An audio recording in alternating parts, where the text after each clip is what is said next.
we are back for round 2. So I've just gone out and cleaned all the silicone off the engine and the inside of the cover.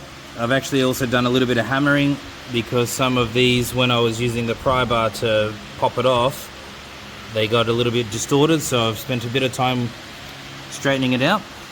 And what I found, I should have showed you on the camera, I'm sorry, but what I found was at the bottom, especially down this section right here, which is the whole bottom, now that I'm pointing at it, either I didn't put enough silicone in there or I didn't leave it long enough to dry, because most of what was there had been washed off, and that's where the oil was seeping out of between those two mounting points right there.